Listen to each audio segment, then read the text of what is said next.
All right, अभी SSC CGL का exam हुआ, आगे भी एसएससी के तमाम एग्ज़ाम्स होंगे। आपको समझना पड़ेगा कि क्वेश्चन पेपर में क्या बदलाव है, जो क्वेश्चंस पूछे जा रहे हैं उनका डिफ़िकल्टी लेवल में क्या चेंज है। थोड़ा परिवर्तन तो है, जिस तरह का क्वेश्चन पेपर पहले था और अभी जो क्वेश्चन पेपर है एसएससी सीजीएल का, उसमें चेंज है, एक क्लियर शिफ्ट दिख रहा है आपको। आप अगर पूरे पेपर को देखें, सीजीएल टियर 2 के 4 पेपर्स हुए, चारों पेपर्स को आप ठीक से देखेंगे तो आप पाएंगे कि जो पूरा फोकस है वो इंग्लिश कॉम्प्रिहेंशन पर है। इंग्लिश की समझ आपको अच्छी है, और अगर आपको इंग्लिश की समझ अच्छी है तो क्वेश्चन पेपर बहुत आसान है आपके लिए। अब क्यों आसान है? आपने देखा कि जो एंटोनिम्स और सिनोनिम्स पूछे गए उसके लिए उन्होंने एक पैसेज दे दिया, एक पैराग्राफ दे दिया। उस पैराग्राफ में 4-5 वर्ड्स उनसे ले लिए और उसका पूछा गया इसका सिनोनिम एंटोनिम क्या होगा। तो अगर आप उन वर्ड्स को नहीं भी जानते हैं लेकिन अगर इंग्लिश की समझ है तो जब आप उस पैराग्राफ को पढ़ेंगे समझेंगे तो आपको खुद ही मालूम चल जाएगा कि इस वर्ड का क्या मीनिंग हो सकता है, गेस कर सकते हैं उसका मीनिंग। तो अगर इंग्लिश कॉम्प्रिहेंशन है, अंग्रेजी में समझ है, तब तो कितना आसान हो गया। आप नहीं भी जानते हैं अगर वर्ड का मीनिंग तो पैसेज पढ़ के आप समझ सकते हैं। और एरर बेस्ड क्वेश्चंस देखिए बहुत कम थे, एरर बेस्ड क्वेश्चंस की संख्या, और जिस तरह का वो एरर पूछा गया है वो किस तरह का एरर है उसमें सेंटेंस को समझना पड़ेगा। अगर आप सेंटेंस को समझ जाएंगे तो एरर का, जिस तरह से एरर्स के सवाल थे और जिस तरह का नेचर था उसका सवाल का, उसमें कॉम्प्रिहेंशन की बहुत ज़रूरी है, उसमें अंग्रेजी की समझ बहुत ज़रूरी है। और जो मेजर शिफ्ट मुझे देखने को मिला वो सबसे बड़ा शिफ्ट क्या था, अगर आपसे पूछा जाए कि what stands out in terms of some shift in the SSC CGL examination paper, SSC CGL examination paper में अगर सबसे बड़ा शिफ्ट क्या देखने को मिला, क्या स्टैंड आउट कर रहा है कि आपको लगता है कि हाँ इसमें सबसे ज़्यादा चेंज हुआ है, तो वो सबसे ज़्यादा जो चेंज होने वाला एरिया है वो है पैसेज। तो हम उसमें आज बताने वाले हैं ताकि आप अपनी तैयारी जो है ठीक से करें, क्योंकि आपको समझना पड़ेगा कि एसएससी में जो पैसेज बेस्ड क्वेश्चंस पूछे जा रहे हैं उनका नेचर बदल गया है। और अगर एक लाइन में हम आपको बताएं तो अब ज़्यादा डिफ़िकल्ट है, डिफ़िकल्टी लेवल उसका कठिन है। पहले जो पैसेज बेस्ड सवाल पूछे जा रहे थे वो आसान थे, बहुत आसान थे।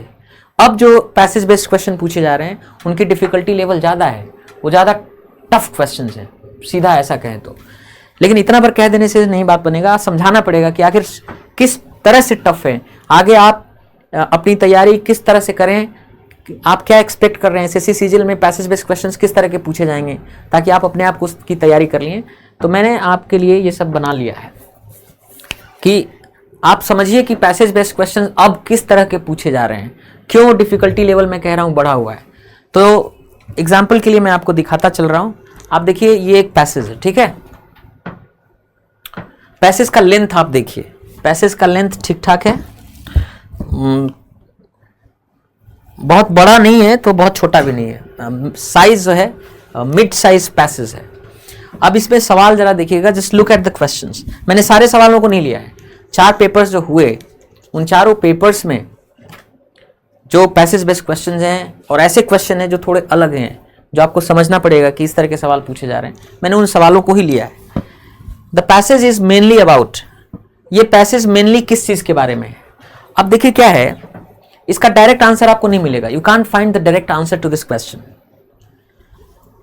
जब तक आप ये पूरा पैसेज ठीक से नहीं समझेंगे। और सिर्फ पैसेज समझना नहीं है, थोड़ी बुद्धि इस्तेमाल करनी है, क्योंकि अगर आपसे ये कहा जाए कि आप बताइए कि पैसेज मेनली किस चीज के बारे में है, ये कब बता पाएंगे आप? जब पैसेज अच्छे से समझ में आए और आप थीम भी पकड़ पाए उसका, कि आखिर थीम क्या है, मेन वो कौन सा टॉपिक है जिस टॉपिक को ये डिस्कस कर रहा है। तो इसमें थोड़ी ज्यादा बुद्धि लगानी पड़ेगी आपको। तो आप क्लियरली देख सकते हैं कि इस तरह का सवाल नहीं पूछा जाता था पहले, इस तरह के सवाल इक्का दुक्का कभी मिल गए होंगे, लेकिन अब पैसेज बेस्ड क्वेश्चंस इस तरह के आ रहे हैं। तो पहले आप इस पैसेज को समझते तब आप डिसाइड कर पाते। और जरा देखिएगा, ऑप्शन देखिएगा, ऑप्शन देखना बहुत जरूरी है। ऑप्शन है कि the strained relations between US and China. अब इसमें डिस्कस करा गया है जो भी चीजें, उसमें से एक कह रहा है कि जो चाइना और यूएस के बीच में रिश्ता बहुत तनावपूर्ण है, क्या वो है मेन टॉपिक, क्या मेनली ये पैसेज उसके बारे में डिस्कस करता है। कि कह रहा है कि a Chinese spy balloon flying over US and Canadian territory, एक चाइना का स्पाई बलून उड़ रहा था यूएस कनाडा के ऊपर। चाइना का ग्लोबल मिलिट्री डायरेक्टर सर्विलेंस है, चाइनीज बलून्स फ्लाइंग। आप देखिए ऑप्शन बहुत क्लोज हैं, है ना। पहले आप अगर इस पैसेज को पढ़ें और समझें, फिर आपको लगेगा कि सच में इट्स नॉट ईजी, बहुत आसान नहीं है, क्योंकि ये जो ऑप्शंस दिए गए हैं इसमें बुद्धि लगानी पड़ेगी आपको। और ये ऑप्शंस और मैंने ये पढ़ा रखा है, आप ठीक इसके पहले वाला वीडियो जो है आप देखिएगा, मैंने इस पैसेज को पढ़ा रखा है, इस क्वेश्चन को भी सॉल्व करा रखा है। इस वीडियो का नाम है डाउटफुल क्वेश्चंस। आप अगर जाएंगे यूट्यूब चैनल के वीडियो सेक्शन में, आप देखेंगे एक वीडियो बनाया मैंने डाउटफुल क्वेश्चंस। उस वीडियो में मैंने सब पढ़ाया है, इसका मीनिंग पढ़ाया है, इसका अर्थ बताया है। तो पैसेज का थीम क्या है, या ये पैसेज मेनली किस चीज के बारे में है, इस तरह का सवाल पूछा जा रहा है। अगला सवाल देखिए क्या है, read the statements given below. अब इस पैसेज पर आधारित दो स्टेटमेंट्स दे दिए गए। एक स्टेटमेंट है कि यूएस का एयरफोर्स ने चाइनीज बलून को मार दिया। दूसरा है कि टेंशन्स जो हैं चाइना और यूएस के बीच वो बढ़ गए हैं। अब कह रहा है कि both A and B are true, दोनों ए और बी सही हैं, और बी जो है ए का कारण है। ए सही है लेकिन बी उसका कारण नहीं है। इस तरह के चार स्टेटमेंट्स। तो आप देख रहे हैं ना कि थोड़ा सा डायरेक्ट आंसर नहीं है, आपको पैसेज की समझ होनी चाहिए और थोड़ा रीजनिंग अप्लाई करना पड़ेगा, थोड़ा बुद्धि अप्लाई करना पड़ेगा। तो अच्छा कॉम्प्रिहेंशन अगर नहीं है, आपको पूरी तरह से डाइजेस्ट नहीं हुआ, अगर कॉम्प्रिहेंशन पढ़ के समझ नहीं पाए तो ये नहीं कर पाएंगे। पहले अलग था, पहले डायरेक्ट आंसर्स थे, आप पैसेज ठीक से नहीं भी समझ रहे हैं तो क्वेश्चन का नेचर ऐसा था कि सीधा सीधा मिल जाता था कि ऑप्शंस की हाँ यही होगा। अब अच्छी समझ बहुत जरूरी है, जब तक वो समझ के पच नहीं पाएगा तब तक इसका आंसर कैसे करोगे आप। अगला है कि how did US make sure, आखिर यूएस ने कैसे सुनिश्चित किया that the balloon flying over it's territory, कि जो बलून उड़ रहा था इसके टेरिटरी या क्षेत्र के ऊपर वॉज अ स्पाई बलून, ये कैसे तय किया। ये कठिन सवाल है, क्यों कठिन सवाल है। आप फिर से मैं कह रहा हूं एक बार वो वीडियो देखिएगा। जब आप इस पैसेज को पढ़ेंगे तो देखेंगे कि इसके ऑप्शंस कितने क्लोज हैं, और सही ऑप्शन चूज करना इज डिफिकल्ट, मुश्किल है। कह रहा है कि जो एफबीआई का लैब है उसने कंफर्म किया कि एक स्पाई बलून है। जरा ऑप्शंस देखिए बिना पढ़े ही। एनालिस्ट ने स्टडी किया इसके फ्लाइट पाथ को और सेड सो, और उन्होंने ऐसी बात कही कि स्पाई बलून था। तीसरा, it's reconnaissance aircraft, it's reconnaissance aircraft saw the antennas, इसके रिकनेसां एयरक्राफ्ट ने एंटीना देखा एंड इक्विपमेंट देखा बलून का। It got the samples of the balloon checked, इन्होंने बलून के सैंपल्स को चेक करा एक लैब में। तो कह रहे हैं कि कैसे यूएस ने सुनिश्चित किया कि ये स्पाई बलून है। अब देखिए ऑप्शंस बड़े क्लोज हैं, सो तुरंत नहीं कर पाएंगे जब तक अच्छी समझ नहीं है, यू कांट डू इट। मैं दिखा दे रहा हूं, बहुत जल्दी जल्दी ये समाप्त कर दूंगा, लेकिन इससे आपकी बहुत अच्छी समझ हो जाएगी, आप तैयारी अच्छा करने लगेंगे पैसेज बेस्ड क्वेश्चन। अब देखिए ये भी पैसेज का साइज ठीक ठाक है, ये पैसेज उससे बड़ा है, थोड़ा ही बड़ा है, बहुत ज्यादा नहीं, लेकिन ये भी मिड साइज पैसेज है ना, बड़ा पैसेज नहीं है, मिड साइज पैसेज है, लेकिन मिड साइज में भी थोड़ा मिड साइज में बड़ा वाला है। इसका सवाल है कि the cave paintings found in Aravalli hills are significant.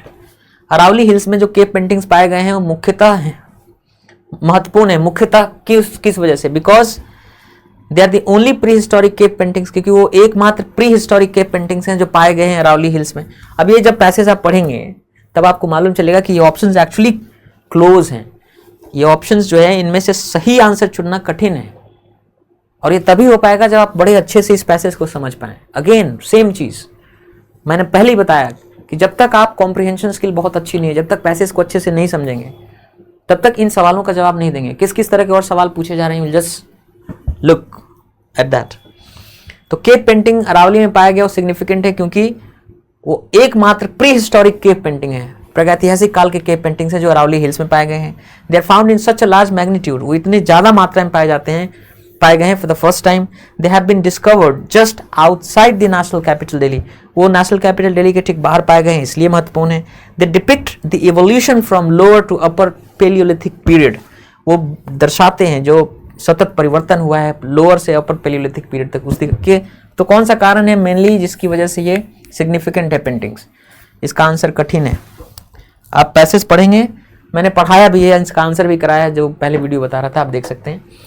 The archaeological findings in the Munger forest consist of all the following except. देखिए, हालांकि सवाल आसान ही है पर इतना भी आसान नहीं है, आसान ही है। जो आर्कियोलॉजिकल फाइंडिंग्स हैं मंगर फॉरेस्ट में कंजिस्ट ऑफ, वो बने हैं ऑफ द फॉलोइंग, निम्नांकित में से, एक्सेप्ट को छोड़कर। अब मैं क्यों इस सवाल को लिया हूँ, एग्जाम में क्या है ना, बहुत जल्दी जल्दी करते हैं तो आदमी से गलती होता है। अब इस सवाल को जो है ध्यान से पढ़ना समझना इसलिए ज़रूरी है। वो ये नहीं पूछ रहा है कि जो आर्कियोलॉजिकल फाइंडिंग्स हैं मंगर फॉरेस्ट में कंजिस्ट ऑफ, बना हुआ है, जो भी फाइंडिंग्स या उससे वहाँ से मिले हैं वो किस चीज़ से बना है, तो इन से। वो बल्कि पूछ रहा है कि archaeological findings in the Munger forest consist of all, वो सब चीज़ उसमें पाए गए हैं, फॉलोइंग ऑल द फॉलोइंग, निम्नांकित सारे एक्सेप्ट को छोड़कर सब पाए गए हैं। मतलब आपसे ये पूछ रहा है कि वो कौन सी चीज़ है जो नहीं पाया गया है। तो थोड़ा सा ये जो है ना, इस तरह के वर्ड्स पे ध्यान देना ज़रूरी है। बहुत सारे स्टूडेंट्स हैं जो ये गलती करके आए हैं, उन्होंने समझ लिया इस क्वेश्चन को, ये पूछ रहा है कि कौन सी चीज़ पाई गई, तो पाई तो इसमें 3 चीज़ें पाई गई। वो पहला ही देखा, उन्होंने कहा ये पाई गई है, आंसर करके निकल गए। जबकि ये नहीं रहा है कि कौन सी चीज़ पाई गई, ये पूछ रहा है कि 3 चीज़ पाई गई, वो कौन सी चीज़ नहीं पाई गई है, एक्सेप्ट मतलब को छोड़कर। तो थोड़ा सा ये देखिए, इस पैसेज को आप देखेंगे, इतना डेटा है, इस साल में इतना, इस साल में इतना परसेंट, इस साल में इतना परसेंट, आप देखिए इतना परसेंट, इतने इसमें इतना परसेंट, इतना डेटा बहुत ज़्यादा है। तो बड़ा ही थोड़ा सा टाइम लगेगा आप, क्योंकि प्रोसेस करना पड़ेगा ना, इतना डेटा आपको मिल रहा है ना, सो मच ऑफ डेटा, है ना। अब देखिए डेटा कितना है इसके अंदर, डेटा ही डेटा आप देखेंगे, इतना डेटा है। तो थोड़ा सा आपको केयरफुल रहना पड़ेगा, फटाक से नहीं हो पाएगा, बहुत समझ के और महीन देखना पड़ेगा। You have to be very very careful, इतने डेटा है। तो इसका भी साइज अच्छा खासा है, मिड साइज है, छोटा नहीं है। अब सवाल देखिए कैसा है कि match the following crops with the area. 3 crop से मिलेट्स, पल्सेस एंड मस्टर्ड, कौन कितना हेक्टेयर में मैच करना है। तो वो बहुत महीनता से, सूक्ष्मता से, केयरफुली देखना पड़ेगा पैसेज में। तो ये सवाल और अच्छे से समझना भी पड़ेगा। इस तरह के सवाल अब पूछे जा रहे हैं मैच करने वाला, कि ये एक तरफ क्रॉप्स हो गए, दूसरी तरफ उनका कितना एरिया है जिसमें उनका कल्टीवेशन होता है, उसको मैच करना है। On which of the following crops is the Indian government specially focusing this year. अगर आप इस पैसेज को पढ़ेंगे तो आप पाएंगे कि इसमें 2-3 क्रॉप्स की बात की है, और एक जगह कहा है कि ये क्रॉप भारत सरकार हमेशा फोकस करता है, एक जगह कहा है कि इस साल यूनाइटेड नेशंस ने इसको ईयर ऑफ मिले किया है, इसलिए स्पेशल फोकस इंडिया का है। तो थोड़ा सा कंफ्यूजन है कि कौन इसमें मेन फोकस कर रहा है। और आप इस पैसेज को पढ़ेंगे तो पाएंगे कि जब तक ये पैसेज ठीक से नहीं समझेंगे, गलती करने की संभावना है। देयर इज पोटेंशियल कि आप मिले को ना मान के किसी और को मान लें, ठीक है। तो अगेन केयरफुली पढ़ना और ठीक समझ होना बहुत ज़रूरी है, कॉम्प्रिहेंशन स्किल अच्छी होनी चाहिए।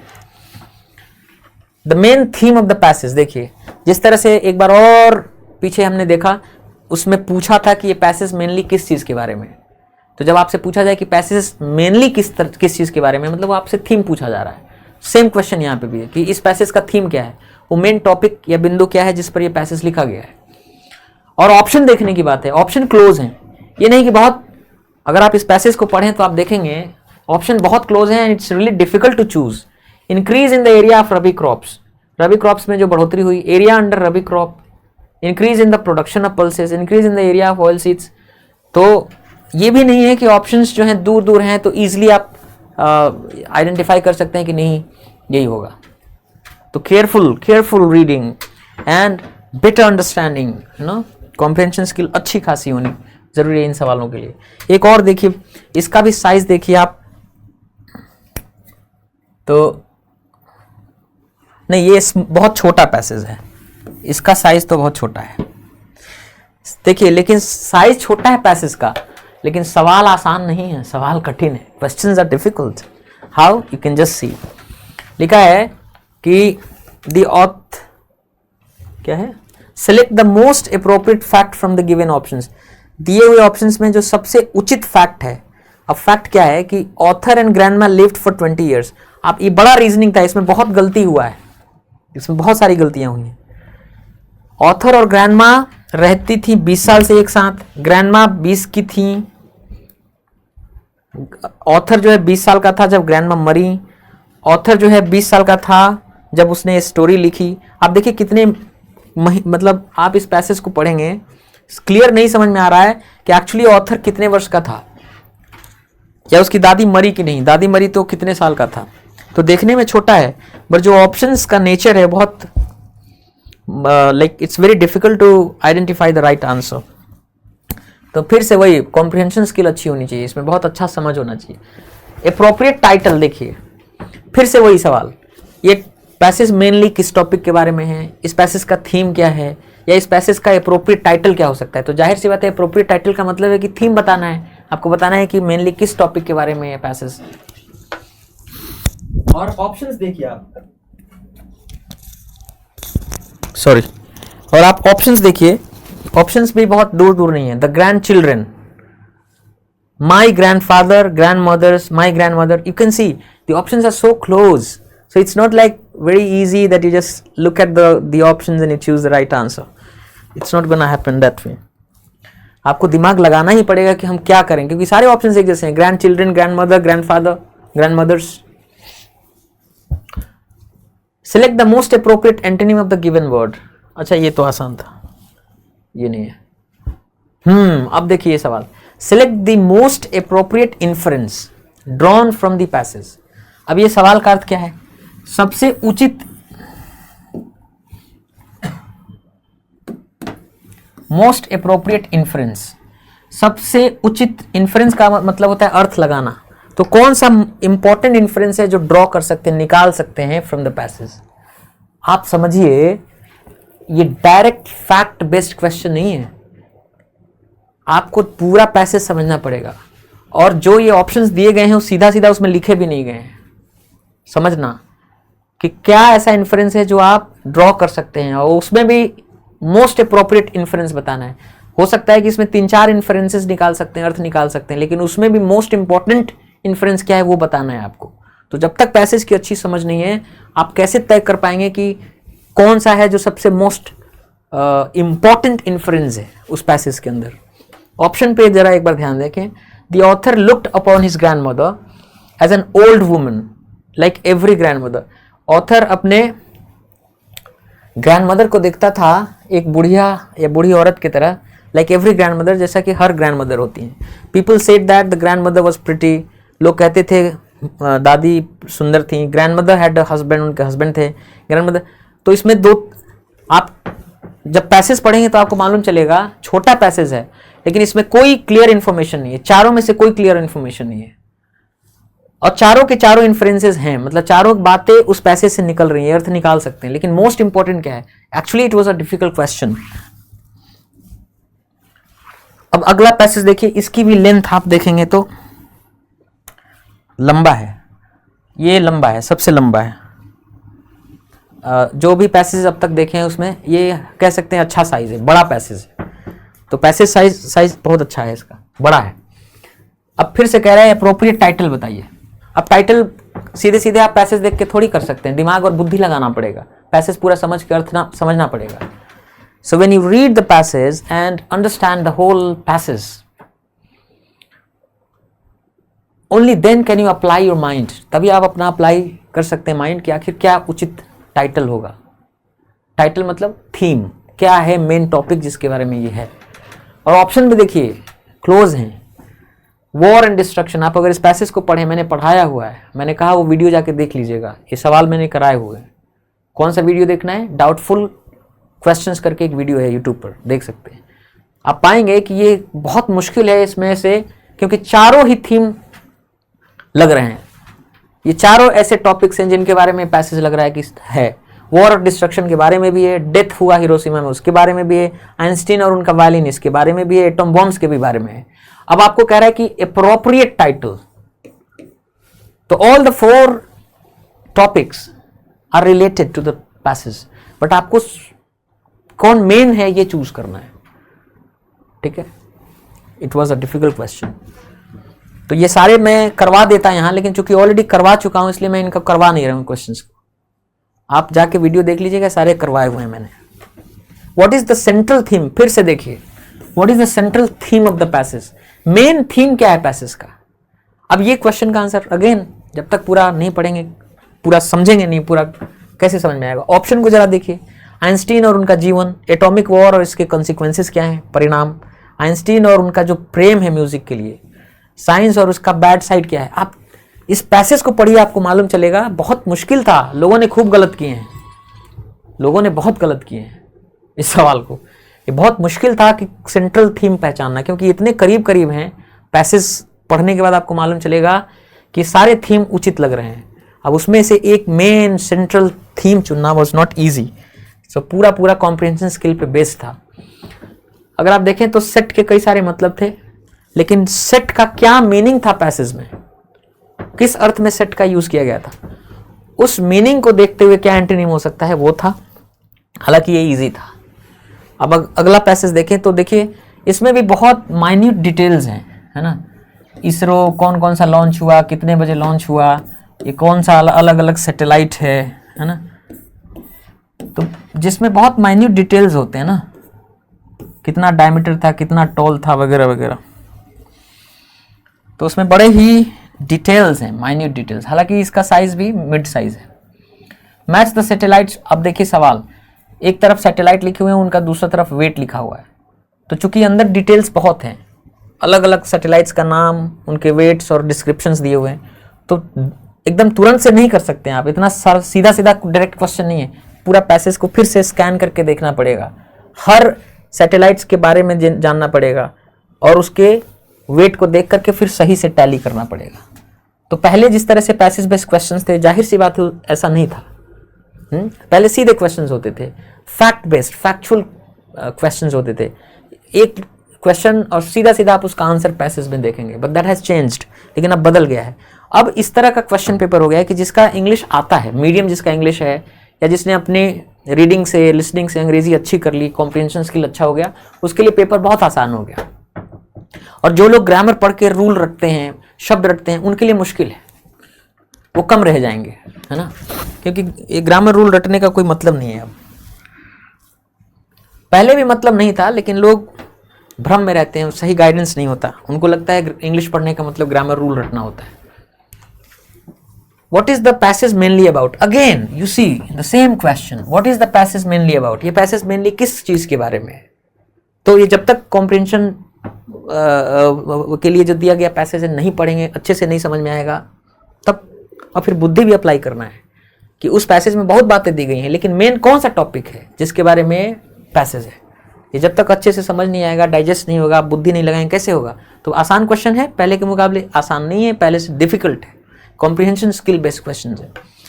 ऑप्शन भी अगर आप देखें तो ऑप्शन क्लोज होने की वजह से कठिनाई बढ़ जा रही है।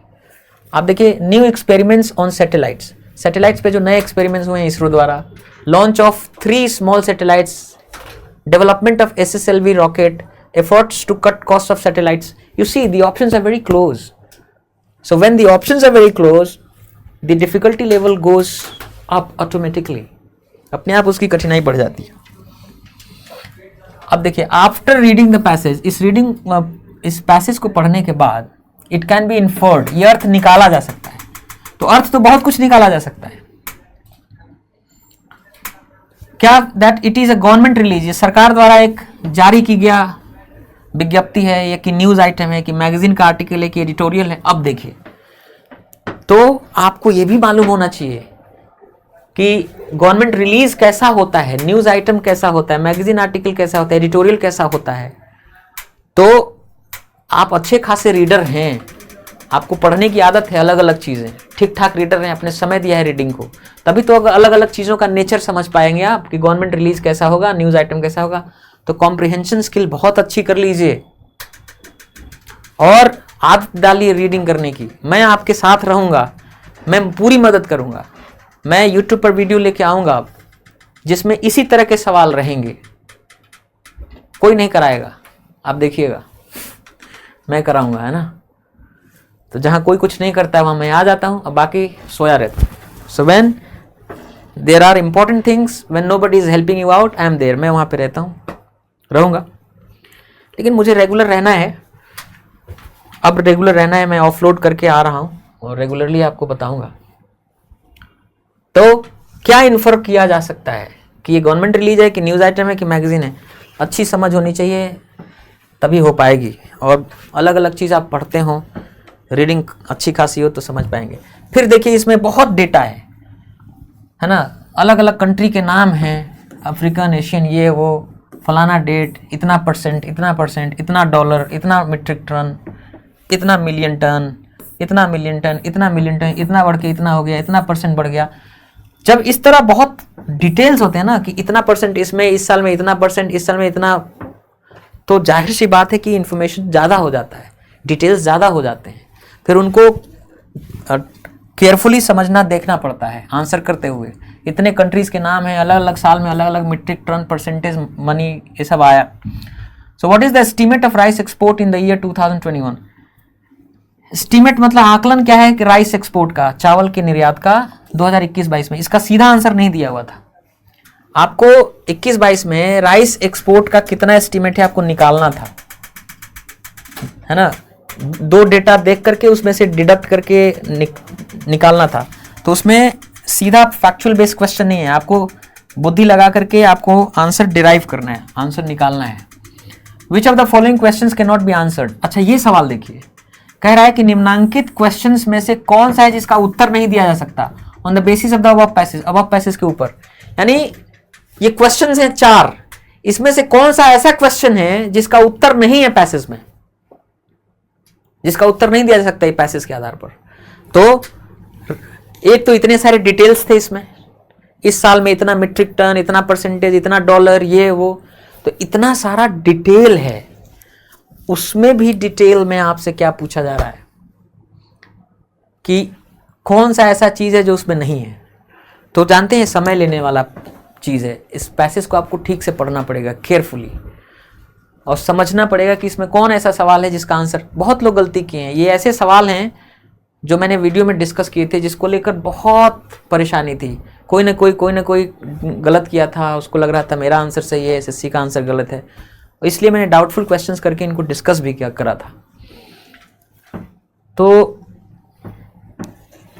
एक और पैसेज आप देखें तो ये पैसेज का साइज भी ठीक ही है, स्मॉल साइज से थोड़ा बड़ा, मिड साइज कह सकते हैं। अब इसमें भी अगर आप देखें तो एक तरफ वर्ड्स दिए गए हैं, दूसरी तरफ उसके मीनिंग दिए गए हैं, अब उसको मैच करना है।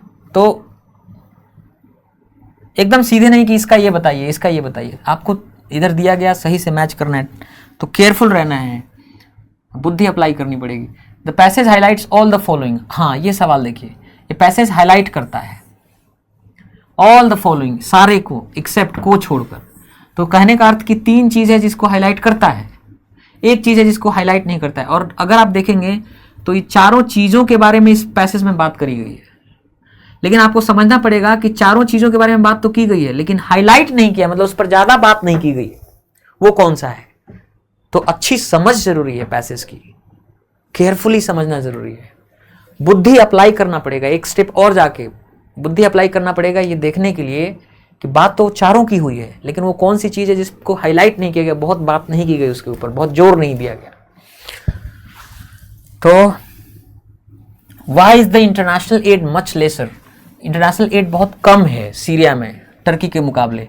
इसका भी सीधा आंसर नहीं था, दिमाग लगाना था, इन्फरेंस बेस्ड क्वेश्चन है। आपको अच्छे से जब समझ में आएगा तभी आप तय कर पाएंगे कि आखिर सीरिया में कम क्यों है इंटरनेशनल एड, टर्की में ज़्यादा क्यों है। इसका सीधा आंसर नहीं था, आपको समझ के बुद्धि लगा के इन्फर करना था, अर्थ निकाल के तब आंसर करना था कि हाँ ये आंसर है। अब ये सवाल देखिए, ये अजीब है, ये बहुत ही अजीब सवाल था। इसका आंसर खुद इसका गलत है, मतलब ये एसएससी का आंसर भी गलत है। कह रहा है कि 2 वर्ड दिए गए हैं, जैसे थ्रेशोल्ड है, डॉन है, फाउल है, ओमेन से, डे है, बॉर्डर है, फेयरली है, अबंडेंट। कह रहा है कि इसमें से कौन सा ऐसा ऑप्शन है जिसके 2 वर्ड्स आपस में सिनोनिम्स हैं। अब कोई ऐसा ऑप्शन नहीं है जिसके 2 वर्ड्स आपस में सिनोनिम्स हैं, सीधे सीधे। थ्रेशोल्ड मतलब चौखट, डॉन मतलब उदय, फाउल मतलब बुरा, वोमेंस मतलब अपशकुन, डे मतलब दिन, बॉर्डर मतलब सीमा, फेयरली मतलब ठीक ठाक रूप से, एबंडेंस मतलब प्रचुरता। अब आप देखेंगे कि ये दोनों आपस में सिनोनिम नहीं है, ये भी नहीं है, ये भी नहीं है, ये भी नहीं है, सिनोनिम नहीं है। अब आपको बताना है कि कौन सिनोनिम है। तो इसके लिए आप उसने एक कॉन्टेक्स्ट दिया है आपको कि ये पैसेज पढ़ो, ये सेंटेंस पढ़ो आप, इस सेंटेंस में देखो कि इन वर्ड्स का किन सेंसेस में, किन अर्थों में इस्तेमाल हुआ है। तो उस आधार पर सेंटेंस में किस अर्थ में इस शब्द का इस्तेमाल हुआ है, कॉन्टेक्स्ट को देखते हुए आपको चूज करना है। आप बताइए, सीधा सीधा है? सेंटेंस अच्छे से समझ में आना चाहिए कि इस सेंटेंस का क्या अर्थ है और उस सेंटेंस के संदर्भ में, कॉन्टेक्स्ट में इन वर्ड्स की क्या मीनिंग है, तभी आप इसको कर पाएंगे। It was a difficult question. तो ये सवाल थे, है ना। और आपको समझ में आ गया कि अब पैसेज का जो सवाल है आसान नहीं है, उस तरह से नहीं है जैसा पहला पूछा जाता था, कठिन है और कॉम्प्रिहेंशन स्किल्स अच्छी होनी चाहिए। तो जितने लोग हैं स्पेशली, और ये ऐसा नहीं है कि इंग्लिश मीडियम स्टूडेंट्स भी बहुत आसानी से कर लेंगे, उनको भी दिमाग लगाना है, उन्होंने भी गलती करी है। तो आप सब लोगों को, जो लोग हिंदी मीडियम के स्टूडेंट्स हैं, उनको तो और थोड़ा इस बात को लेकर समझना पड़ेगा। इंग्लिश 45 क्वेश्चन है, 135 मार्क्स है, सबसे ज़्यादा लूट सकते हैं, स्कोर कर सकते हैं, अपने स्कोर को बूस्ट कर सकते हैं, उसकी सबसे ज़्यादा पोटेंशियल और संभावना इंग्लिश में ही है। तो आप रीडिंग शुरू करिए, ठीक है। क्वालिटी रीडिंग होनी चाहिए। आप रीडिंग को वक्त बढ़ाइए, भागिए मत कि हाँ हम भागेंगे, कठिन है यार, समझ में नहीं आ रहा है। मैं आपके साथ हूँ। मैंने एडिटोरियल सेशन पढ़ा करके, वोकैब बूस्टर करा करके आपकी कॉम्प्रिहेंशन स्किल को कितना तगड़ा कर दिया, वो मैं करूँगा। और अब तो पेपर ऐसा हो गया है कि मेरी ज़रूरत है, एडिटोरियल सेशन की ज़रूरत है, मेरे वोकैब बूस्टर की ज़रूरत है आपको, वो आपको करना ही पड़ेगा, ठीक है। तो कमेंट बॉक्स में ज़रा लिखिएगा, क्योंकि अब मैं जो लेक्चर्स प्लान कर रहा हूँ, उन लेक्चर्स को प्लान करते हुए आपकी आवश्यकता क्या है, वो कौन से एरियाज़ हैं जहाँ कोई आपको हेल्प नहीं कर रहा है, वो कौन सा एरिया है जहाँ आपको हेल्प की ज़रूरत है, उसके हिसाब से मैं लेक्चर्स प्लान करूँगा। और रेगुलरली कुछ ना कुछ जो बहुत ही यूज़फुल कंटेंट है वो आपको लेकर आऊँगा। तो एक बार कमेंट बॉक्स में लिखिएगा कि आपको किस चीज़ की ज़रूरत है, वो क्या चीज़ है जो परेशान करता है, ठीक है। तो thank you very much for joining. और आपको मालूम ही होगा कि मैं एग्ज़ाम4डू ऐप पर आ गया हूँ। तो श्रीकांत सिंह सिर्फ एक ऐप पर मिलेंगे आपको। श्रीकांत सिंह से पढ़ना है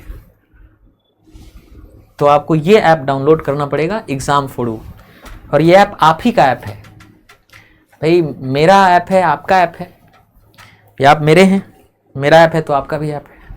इसको डाउनलोड करिएगा। इस पर पेड बैचेस पढ़ाऊंगा, जल्दी ही पेड बैचेस आ रहे हैं। So that's it for today, I will see you next time. Motivated रहना ज़रूरी है। नौकरी होगी, लेकिन नौकरी होने तक जो समय है, बीच बीच में डिमोटिवेशन होता है, बीच बीच में आपको इनसिक्योरिटीज़ होते हैं, नेचुरल है, सबके साथ होता है। मैंने टॉपर्स दिए हैं, उन टॉपर्स के साथ भी यही सब हुआ है। तो आप ज़रूर कर लोगे, बात मानो, रेगुलरली पढ़ते रहो और थोड़ा समय लगेगा बट होगा ज़रूर, you will get through it. नौकरी ज़रूर मिलेगी, है ना। जब भी डीमोटिवेटेड हो तो मुझसे बात कर लेना, ठीक है।